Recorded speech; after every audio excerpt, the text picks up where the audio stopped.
Estados Unidos también anunció hoy nuevas sanciones contra funcionarios del régimen venezolano.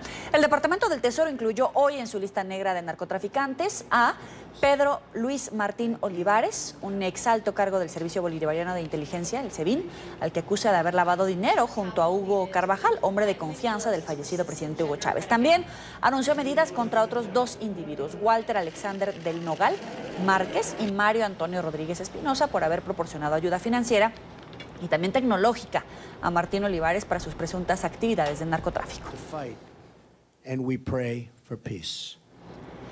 En Miami, Florida, saludamos a Alfredo Ortega, integrante del Instituto Interamericano para la Democracia, politólogo y analista político con maestría en análisis de resolución de conflictos. Gracias por estar con nosotros. Bienvenido. Hola, Joely. Buenas tardes. Muchas gracias por la invitación. Gracias a usted por estar aquí con nosotros. ¿Cómo tomar esta llamada de Estados Unidos para suspender las elecciones en Venezuela? Bueno, yo creo que es muy importante todo lo que ha hecho esta administración, la administración del presidente Trump, con apenas 1 año y 3 meses en el poder, y todo lo que ha sucedido, el viaje que hizo el vicepresidente el año pasado a 4 países de América Latina, que él recordó hoy, que estuvo en Chile, Argentina, Panamá y otro país que no recuerdo. Luego él estuvo aquí en Miami reunido con la comunidad venezolana, manifestando su compromiso, trayendo un mensaje del presidente. Luego hoy en esta sesión de la Organización de Estados Americanos, dedicarle todo ese tiempo al hemisferio en general, pero en particular a Venezuela, creo que demuestra el compromiso, la determinación, la decisión de esta administración, a diferencia de la administración anterior, que lamentablemente vimos 8 años bajo el presidente Obama, que lo que quiso más bien fue hacerse amigo, acercarse a los tiranos, a los dictadores, y vemos una actitud diametralmente opuesta por parte de esta administración, que además coincide con una OEA mucho más clara, mucho más institucionalmente clara, eficiente, no como la OEA que vimos del señor Insulza. Así que creo que es otro paso importante. No estoy seguro que logre el objetivo que pretende, pero creo que es importante que se siga haciendo presión y que siga habiendo este interés por parte de la nación más importante del planeta. Claro, mucho más clara la OEA, también Mike Pence, muy claro en sus palabras respecto a esta elección, la califica como fraude y una vergüenza, que podría ser una falsa elección y falsos los resultados, este llamado a suspender las elecciones, pero más allá de la claridad tanto de Estados Unidos como del propio organismo, la OEA, pues no es vinculante este pronunciamiento. Sí, efectivamente, por eso comentaba que no estaba seguro si esto iba a lograr el objetivo, que el objetivo debe ser uno solo, Joely, y es la liberación del país, que Venezuela sea libre nuevamente. El objetivo no debe ser lo que escuchamos con frecuencia por parte de algunos líderes, llamados líderes opositores, cuando hablan de un canal humanitario o de que se respeten las instituciones. El objetivo último debe ser la liberación del país, y en eso ha fracasado estrepitosamente el liderazgo opositor. Yo tengo alguna información de personas cercanas al presidente de Estados Unidos, algunos de sus asesores, que han manifestado, que han hablado con distintos líderes opositores, y todos tienen un planteamiento diferente. Por eso es importante que el objetivo sea claro, la liberación del país, y que haya un liderazgo que lo sepa plantear de esa manera y que se establezca como el único objetivo. Hay muchas personas que piden condiciones electorales, que piden, como digo, que el régimen criminal de Maduro, que es el que ha causado la crisis humanitaria, permita que llegue la ayuda humanitaria. Eso no tiene ningún sentido.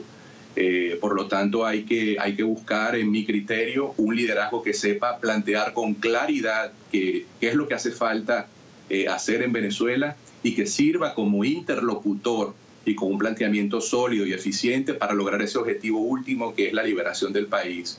Hay que ver el problema de Venezuela en un ámbito de geopolítica mundial. El problema de Venezuela no es un problema, como dicen algunos, que lo resuelven los venezolanos solamente yendo a una supuesta elección con condiciones. El problema en Venezuela es un problema internacional, y así lo aborda el régimen que usurpa el poder en Venezuela, Todo el mundo conoce la afiliación con la tiranía castrista, con el régimen iraní, con Rusia, con China. Lo de Venezuela es un problema global y debe ser enfocado en esa manera. Ahora, también hace un llamado a suspender a Venezuela de la OEA. Incluso el embajador de Estados Unidos ante la OEA le decía a los micrófonos de NTN 24 que si se quiere ir Venezuela, que se largue. Es una manera de acelerar, de precipitar esta salida y no esperar a que termine el proceso que Venezuela había iniciado para salir de la OEA. Es decir, ¿lo quieren expulsar de manera inmediata? ¿Y se puede en todo caso? Bueno, habrá que seguir los mecanismos, los reglamentos internos de la organización, que entiendo que deben ser 2/3 partes que deben estar a favor de expulsar a un Estado miembro y creo que los números dan. Sin embargo, no perdamos de vista que desde el año 1962 Cuba ha estado suspendida de la OEA. Esto fue levantado en el 2009. Esa moción que sancionaba a Cuba desde el año 1962 se levantó en el 2009.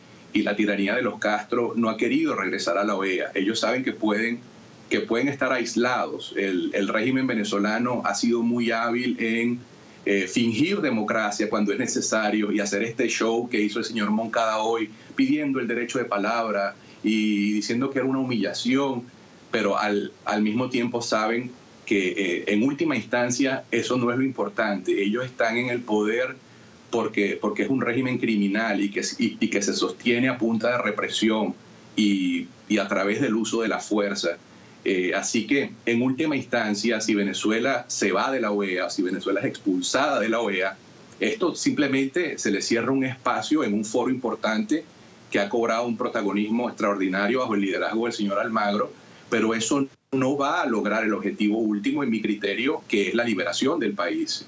Entonces, está bien hacer presión en ese frente, pero yo espero que las palabras del vicepresidente hoy, cuando dice, por ejemplo, que se acabó el tiempo, cuando dice que los estados fallidos no tienen fronteras, impliquen una acción mucho más determinante, mucho más contundente, y a lo que me estoy refiriendo, para no dejarlo a la interpretación de la audiencia, es a entender de que regímenes criminales como el de Nicolás Maduro, que es simplemente un Estado fallido, un Estado de delincuentes, un Estado que vive del narcotráfico, que vive del lavado del dinero, un régimen que está a la fuerza, que no le importa tener que matar a la población si tienen que hacerlo, como lo han hecho hasta ahora.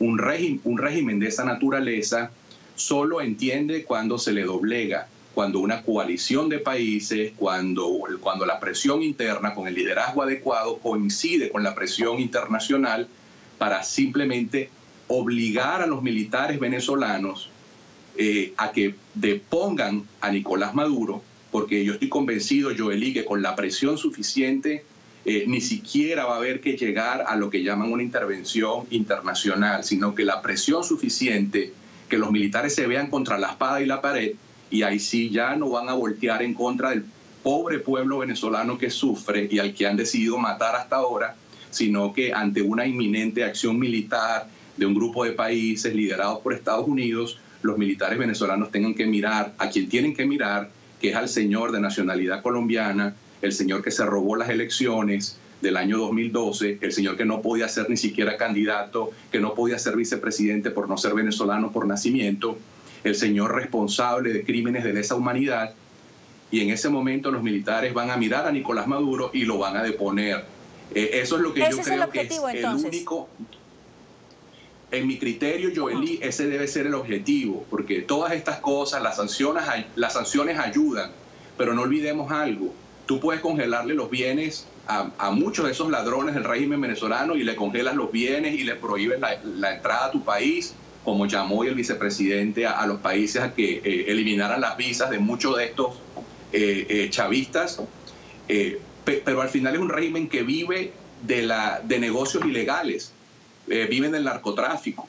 Leí una estadística hace poco que por primera vez Colombia produce más petróleo que Venezuela y por primera vez Colombia exporta más cocaína que Venezuela. Colombia exporta más cocaína que Colombia. Son unas cosas inimaginables a donde nos ha traído este régimen que tiene 20 años en el poder y que, por cierto, llegó allí porque quisieron mirar a otro lado durante muchos años. El embajador colombiano, el presidente del Consejo Permanente, Andrés González decía hoy que frente a los problemas no se podía mirar a un lado, y me daba mucha risa porque eso fue exactamente lo que hizo, por ejemplo, Juan Manuel Santos durante mucho tiempo, mirar para el otro lado, mientras Hugo Chávez consolidaba una dictadura en Venezuela que en última instancia quedó en manos de Nicolás Maduro, y ya los resultados son conocidos por todos. Le agradezco mucho su participación, Alfredo Ortega, integrante del Instituto Interamericano para la Democracia, politólogo y analista político con maestría en análisis de resolución de conflictos, por estar con nosotros aquí en la tarde. Joely, un placer, muchas gracias.